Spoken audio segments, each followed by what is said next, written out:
pada siang ini saya akan masuk dalam firman Tuhan. Suatu saat saya berada bersama dengan teman-teman saya di ITC.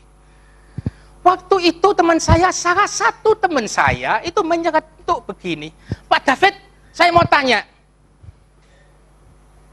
Pada pertempuran Daud lawan Goliat, mengapa Daud mengambil batu itu 5? Kok tidak 7, tidak 10, tidak mencakup, ditaruh di kantongnya, mengapa harus 5? Wah, saya pikir, di Alkitab itu kan tidak dijelaskan secara mendetail. Mengapa harus 5? Ya harusnya saya nggak ngerti, Tuhan. Tapi pertanyaan teman saya itu, saya lupa teman saya itu siapa. Tapi itu membuat telinga saya itu ingin tahu. Iya, mengapa batu itu harusnya 5? Kok tidak 7, tidak 8, tidak 10? Akhirnya, oleh kemurahan Tuhan, saya dibimbing dan saya menemukan satu ayat jawaban. Waktu berbulan-bulan saya mencari, saya mencoba mendengarkan khotbah dari beberapa pendeta, maupun saya belajar dari buku-buku saya. Akhirnya saya menemukan mengapa batunya itu ada 5. Amin. Mari kita masuk dalam firman Tuhan. Kita dulu baca dari firman Tuhan. Kita mendengar peristiwa pertempuran antara Daud melawan Goliat, supaya kita pada waktu kita masuk dalam firman itu, supaya kita lebih mengerti arti dari cerita itu.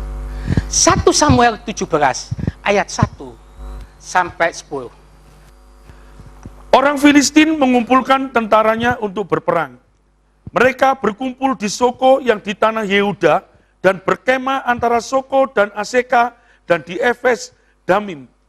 Saul dan orang-orang Israel juga berkumpul dan berkemah di lembah Tarbantin. Mereka mengatur barisan perangnya berhadapan dengan orang Filistin. Orang Filistin berdiri di bukit sebelah sini dan orang Israel berdiri di bukit sebelah sana. Dan lembah ada di antara mereka. Lalu tampillah keluar seorang pendekar dari tentara orang Filistin, namanya Goliat dari Gad. Tingginya 6 hasta sejengkal. Ketopong tembaga ada di kepalanya, dan ia memakai baju sirah yang bersisik. Berat baju sirah ini 5.000 sikal tembaga. Dia memakai penutup kaki dari tembaga, dan di baunya ia memanggul lembing tembaga. Gagang tombaknya seperti pesa tukang tenun, dan mata tombaknya itu 600 sikal besi beratnya. Dan seorang pembawa perisai berjalan di depannya. Ia berdiri dan berseru kepada barisan Israel. Katanya kepada mereka, "Mengapa kamu keluar untuk mengatur barisan perangmu? Bukankah aku seorang Filistin dan kamu adalah hamba Saul? Pilihlah bagimu seorang, dan biarlah ia turun mendapatkan aku. Jika ia dapat berperang melawan aku dan mengalahkan aku, maka kami akan menjadi hambamu. Tetapi jika aku dapat mengungguli dia dan mengalahkannya, maka kamu akan menjadi hamba kami dan takluk kepada kami." Pula kata orang Filistin itu, "Aku menantang hari ini barisan Israel. Berikanlah kepadaku seorang, supaya kami berperang seorang lawan seorang." 11, Pak. Yang ini yang penting 11-nya. Kata Saul dan segenap orang Israel mendengar perkataan orang Filistin itu, maka cemaslah hati mereka dan sangat ketakutan. Sangat ketakutan. Saudaraku, di zaman dahulu, ya, itu terjadi ketika terjadi peperangan, itu dimulai setelah matahari terbit dan sesudah matahari terbit. Jadi kalau perangan itu berhadapan-hadapan. Sebelum matahari terbit, pasukan Israel mengatur barisannya. Dan juga Filistin itu mengatur barisannya. Ya, Dan kalau sudah terbenam, semuanya bubar. Besok mengatur barisannya lagi, berhadapan-hadapan. Ya, dan sesudah itu, kalau sudah selesai malam, sudah bubar. Yosua pernah mengatakan, ketika dia ingin menyelesaikan orang Amori itu, Yosua pernah berdoa kepada Tuhan, Tuhan, biarlah matahari ini berhenti, supaya saya bisa menyelesaikan, menumpas orang Amori itu. Yosua pernah terjadi. Saudaraku, yang terjadi di dalam peperangan antara Israel dan Filistin, Goliat itu belum menunjukkan kehebatannya. Goliat itu belum menunjukkan keahliannya. Goliat itu belum menunjukkan apa kemampuannya. Cuma dia menunjukkan jerit-jerit, berjerit-jerit, menantang barisan Israel itu. Dan dikatakan Raja Saul dan pasukannya dan bangsa Israel sangat ketakutan dan sangat cemas. Tidak diserang, tidak ada apa-apa, cuma disorak, ditantang. Ayo, saudaraku, saya kasih, belum menunjukkan kepawaiannya, belum menunjukkan cara berperangnya dengan cara bagaimana, tapi dengan sorak-sorak dia menantang barisan Israel. Israel sangat ketakutan yang luar biasa, sangat ketakutan luar biasa. Hanya dengan sorak-sorak. Tuhan, hari ini juga kita sedang menghadapi setiap hidup manusia itu menghadapi masalah, persoalan hidup. Saudara dan saya itu menghadapi masalah. Ada masalah yang kita hadapi.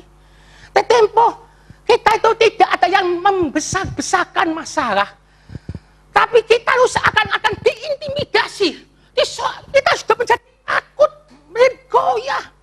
Kita ingin mundur dari Tuhan, ingin mundur dari pelayanan Tuhan karena takut, intimidasi itu dibayangi ketakutan. Sakitmu tidak mungkin sembuh. Dokter sudah memvonis, berikan makanan yang enak-enak, barangkali tidak akan lama. Kita sangat ketakutan. Kita baca sebentar lagi ayat 31. Siapa yang membesar-besarkan masalah itu sehingga Israel menjadi takut? Daud menjadi takut melihat rajanya. Apa yang dikatakan? Ayat 31, Pak. 1 Samuel pasal 17 ayat 31. Ya. Terdengarlah kepada orang perkataan yang diucapkan oleh Daud. Lalu diberitahukanlah kepada Saul, dan Saul menyuruh memanggil dia. 32. Terus? 32. Berkatalah Daud kepada Saul, janganlah seseorang menjadi tawar hati karena dia. Hambamu ini akan pergi melawan orang Filistin itu. Ya, terus Pak, sambung. Ayat 33. Ya. Tetapi Saul berkata kepada Daud. Ya, ini coba dengar. Ya, Pak. Tetapi Saul berkata kepada Daud, tidak mungkin engkau dapat menghadapi orang Filistin itu untuk melawan dia. Sebab engkau masih muda, sedang dia sejak dari masa mudanya telah menjadi prajurit. Saudara, Amin. Hamba-hamba Tuhan yang berkati Tuhan, siapa yang membesar-besarkan Goliat itu hebat? Rajanya sendiri, Saul. Katakan pada Daud, kamu ini masih muda, pipimu kemerah-merahan, masih remaja kamu ini. Tahu, mungsumu ini sudah dari kecil, itu sudah dilatih. Dan kamu tahu, baju yang dipakai Goliat, sudah tadi baca, jadi Pak Johnson tadi baca. Teropongnya dari besi, bajunya besi, semua besi. Kamu tidak mungkin sanggup mengalahkan Goliat itu. Pertanyaan saya, di dalam pagi ini pertemuan hamba-hamba Tuhan, siapa yang membesar-besarkan masalah itu? Ialah rajanya sendiri. Tempo kita sendiri. Ketika kita menghadapi masalah, Tidak ada yang ngomong, tidak ada angin, tidak ada apa-apa. Kita takut-takut sendiri. Kita akan mati. Perusahaan kita, bisnis kita mati. Gereja kita akan mati. Sebentar lagi ada gereja di depan kita yang bangun, yang lebih besar. Kita merasa takut. Dan yang membesar-besarkan masalah itu diri kita sendiri. Bukan orang lain. Kita diintimidasi oleh Goliat.